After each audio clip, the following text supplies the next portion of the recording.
നിങ്ങൾ പുറപ്പെട്ട് സകല ജാതികളെയും ശിഷ്യരാക്കി പിതാവിൻ്റെയും പുത്രൻ്റെയും പരിശുദ്ധാത്മാവിന്റെ നാമത്തിൽ സ്നാനം കഴിപ്പിച്ചും ഞാൻ നിങ്ങളോട് കൽപ്പിച്ചതൊക്കെയും പ്രമാണിപ്പാൻ തക്കവണ്ണം ഉപദേശിച്ചു കൊള്ളുവിൻ. ഞാനോ ലോകാവസാനത്തോളം എല്ലാ നാളും നിങ്ങളോട് കൂടി ഉണ്ട് എന്ന് അരുളിച്ചെയ്തു. കർത്താവിന്റെ അന്ത്യകൽപ്പനയാണ് മത്തായി 28 അധ്യായം 18 എന്നുള്ള വാക്യങ്ങൾ പറഞ്ഞിരിക്കുന്നത്. ഒന്ന്, കർത്താവിന്റെ അന്ത്യകൽപ്പനയായ സ്നാനമാണ്. 2, 1 പത്രോസ് 3:21 പറയുന്നു, ദൈവത്തോടുള്ള നല്ല മനസ്സാക്ഷിക്കായിട്ടുള്ള അപേക്ഷയായിട്ടാണ് സ്നാനം എന്ന് പറയുന്നത്. ഗലാത്യ ലേഖനം 3:27 പറയുന്നു, ക്രിസ്തുവിനോട് ചേരുവാൻ സ്നാനം വിട്ടിരിക്കുന്നു, നിങ്ങളെല്ലാവരും ക്രിസ്തുവിനെ ധരിച്ചിരിക്കുന്നു. ലൂക്കോസ് സുവിശേഷം 7:30 പറയുന്നു, ദൈവത്തിന്റെ ആലോചനയാണ് സ്നാനം എന്ന് പറയുന്നത്. മത്തായി സുവിശേഷം 3 അധ്യായം 16 എന്നുള്ള വാക്യങ്ങൾ പറയുന്നത് ഇങ്ങനെ സകല നീതിയും നിവർത്തിക്കുന്നതാണ് സ്നാനം.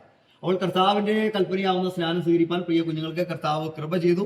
3 കുഞ്ഞുങ്ങളെ അവരുടെ കുടുംബങ്ങളെയും കർത്താവ് ധാരാളമായിട്ട് അനുഗ്രഹിക്കുമാറാകട്ടെ, സഹായിക്കുമാറാകട്ടെ. ഇനി ഇവിടെ ആരെങ്കിലും സ്നാനപ്പെടുവാനുണ്ടെങ്കിൽ ആമേൻ, കർത്താവിന്റെ കൽപ്പനയാവുന്ന ആ സ്നാനം സ്വീകരിപ്പാൻ നിങ്ങളും തീരുമാനമെടുക്കേണ്ടതാണെന്ന് ഇത്തരണത്തിൽ ഓർപ്പിക്കുന്നു. നമുക്ക് ശുശ്രൂഷയിലേക്ക് കിടക്കാം.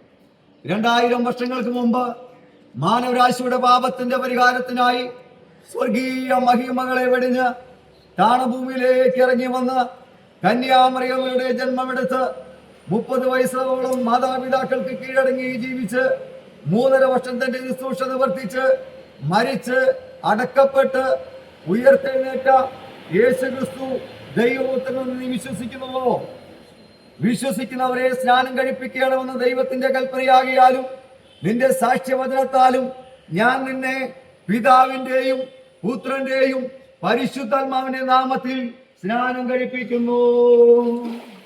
മരണപര്യന്തം വിശ്വസ്തയായിരിക്കാം, എന്നാൽ നീ ജീവകിരീടം പ്രാപിക്കും. ജയം ഹല്ലേലൂയ, ജയം ജയം എപ്പോഴും, ജയം ജയം ജയം ജയം എപ്പോഴും, യേശുനാഥൻ നാമത്തിലോ ജയം ജയം എപ്പോഴും, യേശുനാഥൻ